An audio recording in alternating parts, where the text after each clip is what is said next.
Selamat malam Bapak Ibu Saudara sekalian dimanapun berada. Pada malam ini kita berjumpa kembali dalam Renungan Malam hari Senin tanggal 19 Juli 2021. Bapak Ibu Saudara sekalian, sebelum kita mendengarkan firman Tuhan, saya mengajak untuk berdoa. Mari kita berdoa. Bapa di dalam surga, kami datang menghadap tahta-Mu pada malam ini. Kami bersyukur atas pimpinan kasih berkat rahmat-Mu sepanjang hidup kami saat ini. Dan pada malam ini kami hendak belajar tentang kebenaran firman Tuhan. Oleh sebab itu Bapa, mampukan kami untuk menghayati, memahami, mengerti, bahkan juga untuk mampu melakukan firman-Mu itu dalam hidup kami. Kami siap menerima kebenaran firman-Mu hanya di dalam nama Yesus Kristus.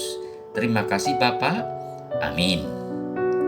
Saudara-saudara yang terkasih dimanapun berada, pada malam ini tema dari renungan kita adalah pendewasaan rohani lewat tekanan hidup. Adapun bacaan dari Filipi pasalnya yang keempat ayat 13. Sekali lagi, Filipi 4 ayat 13. Saya bacakan demikian. Segala perkara dapat kutanggung di dalam Dia yang memberi kekuatan kepadaku. Amin.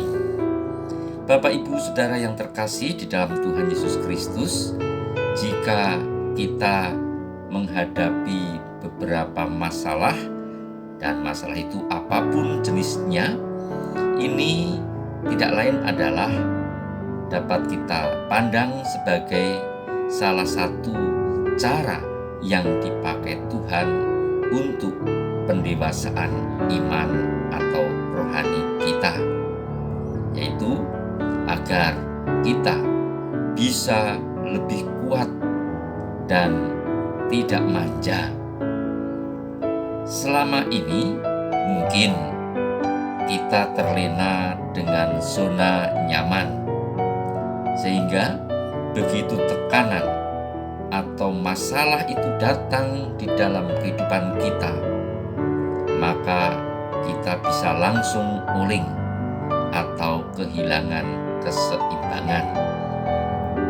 Oleh sebab itu, Bapak Ibu Saudara sekalian, bersyukurlah jika kita berada dalam masalah atau kita sedang memiliki pergumulan hidup, karena hal tersebut dapat membawa kita kepada pengalaman hidup yang baru. Jika alur kehidupan kita datar-datar saja, tak ada tantangan, pastilah sangat membosankan.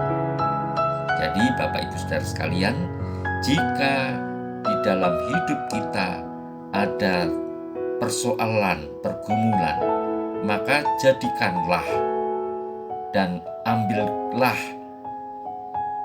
kejadian-kejadian yang kita alami itu dari sisi positifnya.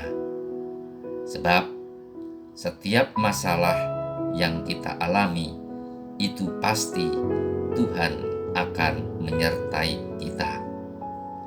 Nah, persoalan hidup memang membuat kita semakin menyadari keterbatasan kita dan mendorong kita untuk semakin mendekatkan diri kepada Tuhan.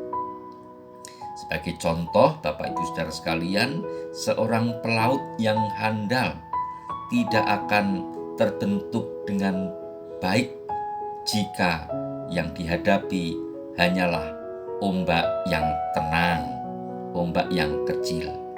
Tetapi pelaut yang handal akan terbentuk oleh ganasnya ombak dan gelombang yang dahsyat.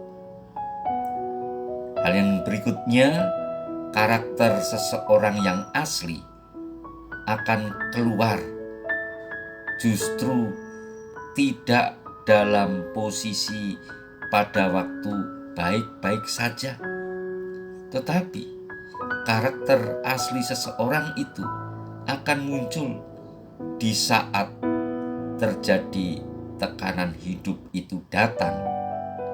Dan sekali lagi, disinilah akan terlihat kualitas hidup kita yang sesungguhnya.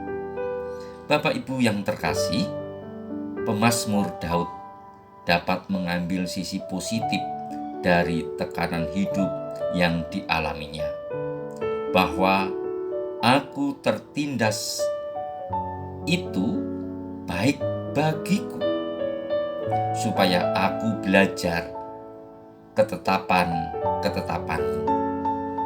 Bisa dibaca dari Mazmur 119 ayat 71. Nah, Bapak Ibu Saudara sekalian, maka percayalah bahwa tidak ada masalah atau tekanan yang terjadi dalam hidup orang percaya di luar kendali Tuhan. Sebab dalam segala perkara Tuhan pasti turut bekerja untuk mendatangkan kebaikan. Ini sejajar dengan Roma pasalnya yang ke-8 ayat yang ke-28. Nah, Bapak Ibu Saudara sekalian yang terkasih di dalam Tuhan Yesus Kristus, pada kesempatan ini saya ingin mengajak kepada kita semua, jika saat ini kita mempunyai persoalan-persoalan yang menekan hidup kita, gelombang-gelombang kehidupan kita, maka ambillah dari sudut kerohanian. Artinya, mungkin itulah yang Tuhan pakai untuk mendewasakan iman kita, untuk mendewasakan kehidupan kerohanian kita. Oleh sebab itu, janganlah berputus asa, sebab bersama Tuhan kita juga akan dimampukan, diberi kekuatan. Tuhan memberkati kita semua. Amin.